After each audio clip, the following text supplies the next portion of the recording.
hogaamiyaha maamulka Khaatuma ayaa saaka u kicitimay magaalada Muqdisho ee caasimadda dalka Soomaaliya. Cali Khaliif Galeer oo inta aanu ka duulin garoonka Cigaal hadlay ayaa xusay in safarkiisu aanu ahayn mid siyaasad ku lug leh. waa run safar degdeg ah ay soo galay magaalada Addis Ababa caawa haddii la idin sii joogaya ka bacdina xamar baan u gudbayaa xamarna warbal ha tegin dhagahana furaysan joog warniyo waxa arrin gaar ah oo aan uga maarmi waayay niman guddiyo aan hawshii Soomaaliland oo hawshii aan wada wadnay muddo dhowr sanaba ah yaa hadda kala maqan hawshiina waa noo dhowdahay waxayna aan ku ballansanahay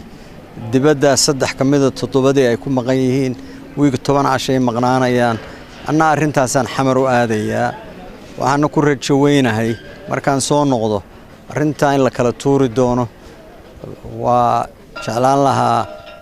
wax badan dadka reer Khaatuma arrintan waa sugayeen meel fiican bay hadda maraysaa intaasaan u tagayaa wiig 10 casho ka bacdina haddii alla idmo halkan aan ku soo noqonayaa hawshaasuna meesha fiican bay hadda noo taala wax siyaasad ku shuqul laba ma aha waxan xamar u aadaya wax gaar oo shakhsi ah oo personal ah yaan u aadayaa